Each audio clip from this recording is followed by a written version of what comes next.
အားလုံးပဲမင်္ဂလာပါဒီနေ့ကတော့ပိန်းဦးခေါက်ဆွဲချက်နီးလေးပြထားပေးပါတယ်ရန်ဘီဟုံးပေါ့နော်ရန်ဘီဟုံးမှာအဓိကပါဝင်ပစ္စည်းကတော့ရန်ပိန်းဦးပေါ့နော်ပိန်းဦးကိုဟင်းညွတ်ချက်ပြီးတော့ခေါက်ဆွဲနဲ့စားတာပါသူနဲ့တွဲစားတာကတော့ငရုတ်သီးကိုလိုက်စောနဲ့စိန်ထားတဲ့ဟာပါသူ့ကိုချက်မယ်ဆိုရင်တော့ဒါရန်မှာရန်ကိုခုလိုအတုံးလေးတွေလိပြီးသွားတဲ့အခါကျလို့ရှိရင်အနားလေးတင်းသွားအောင်ကြော်ပါမယ်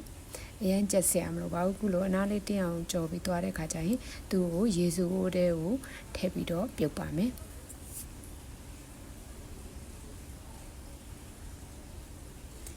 ပြီးသွားရင်တော့သူနဲ့သူ့ကိုအစာအဖြစ်ထည့်တာကတော့ဒါဝက်သား3ဓာတ်သားကိုခုလိုမျိုးလေးတွေလှီးပြီးတော့စီမထဲပဲနဲ့အရင်လုံးပါမယ်နော်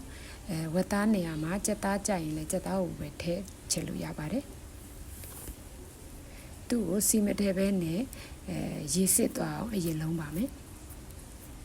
ဒီနေရာမှာကြက်တုံကိုအရင်စီးတက်ပြီးမကြောပါဘူးဝက်သားကိုပဲရေစစ်အောင်အရင်ကြောပါတယ်နော်ကြက်တုံကနောက်မှလိုက်ထဲမှာပါ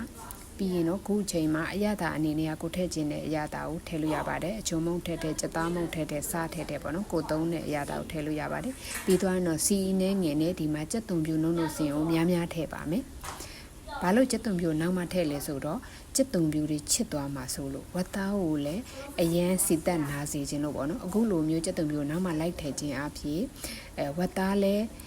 စီတက်နာတယ်ကြက်တုံကလည်းလုံးဝမချစ်ဖ ೇನೆ အနံ့မှုမွေးလေးကိုရတယ်ပေါ့နော်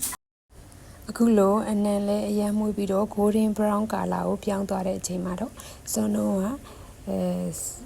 ပြုတ်ထားတဲ့ရမ်းကြော်တာကိုပြုတ်ထားတဲ့ရေစုအိုးတဲ့ကိုအကုန်လုံးထည့်လိုက်ပါမယ်ပြီးသွားရင်တော့သူ့ကိုအရသာထည့်မယ်ပေါ့နော်အရသာကတော့အနော်တို့ကလိုက်ဆိုရဆော့ထည့်ပါတယ်ဒါပေမဲ့လိုက်ဆိုရဆော့မစားဘဲနဲ့စားဟင်းချိုမုံစားရင်လည်းစားဟင်းချိုမုံထည့်လို့ရပါတယ်ဒါကတော့ chicken stock ပါအရသာအတွက်ထည့်တာပါအရသာကတော့ကိုသုံးဆွဲတဲ့ကိုကြိုက်တဲ့အရသာအပေါက်အငန်းကိုထည့်လို့ရတယ်ပေါ့နော်ဒါကတော့ Charlotte ထည့်တယ်ပေါ့နော် Charlotte ကျက်သွန်အနီကျော်အချောက်ကျော်ပေါ့ကျက်သွန်နီကျော်ပေါ့နော်ကျက်သွန်ကျော်ပေါ့ပြီးသွားရင်တော့သူကိုရမ်းကိုအရန်ကိုနူးဤသွားအောင်မီအေးအေးနဲ့တည်ထားပါမယ်ဒီမှာရမ်းကိုခြေပြလို့လည်းရတယ်နော်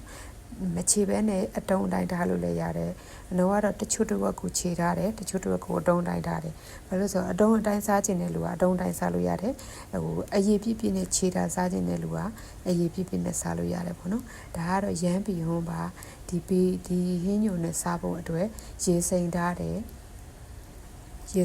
ခေါက်ဆွဲပေါ့နော်သူ့ကမိနစ်30လောက်ရေစိမ်ရပါတယ်ပြီးသွားရင်တော့ခေါက်ဆွဲကိုချက်စားမယ်ပေါ့နော်အခုစောင်းတော့ချက်ထားတဲ့စပြားလဲတင်းနေတဲ့ဟင်းညိုကိုအိုးအသေးတစ်လုံးလေးကိုထည့်မယ်တကယ်လို့ရမ်းတွေကိုအတုံးလိုက်စားခြင်းနဲ့ဆိုအတုံးလိုက်ထားပါအတုံးလိုက်မစားခြင်းလို့အရေးပြည့်ပြည့်လေးနဲ့စားခြင်းနဲ့ဆိုရမ်းတွေကိုပိန်ဦးကိုပေါ့နော်ခြေပြစ်ပါပြီးရင်တော့ခေါက်ဆွဲထည့်မယ်ဟင်းရွက်အနေနဲ့ကတော့တွဲစားတဲ့ဟင်းရွက်အနေနဲ့ကတော့ဂဲစုံရွက်ထည့်ရင်လည်းရတယ်ကိုကြိုက်တဲ့ဟင်းရွက်ကိုထည့်ပါဒါကတော့မုံညင်းထည့်ထားတာပါအခုလိုမျိုးတည်ပြီးတော့ဒါကရှာလော့ကိုကြိုက်တယ်ဆိုရင်ကျက်သွန်ကြော်ကိုကြိုက်တယ်ဆိုရင်ထပ်တဲ့စားလို့ရပါတယ်တကယ်လို့မကြိုက်ဘူးဆိုရင်တော့လည်းမထည့်နဲ့ပေါ့နော်အခုလိုမျိုးချက်ပြီးတော့ခေါက်ဆွဲနိုးပြီဆိုရင်သုံးဆောင်လို့ရပါတယ်အားလုံးကိုကျေးဇူးအများကြီးတင်ပါတယ်ဒီရမ်းဘီဟုံးကအားလဲရှိတဲ့အာဟာရလည်းပြေဝပါလိမ့်ရှင်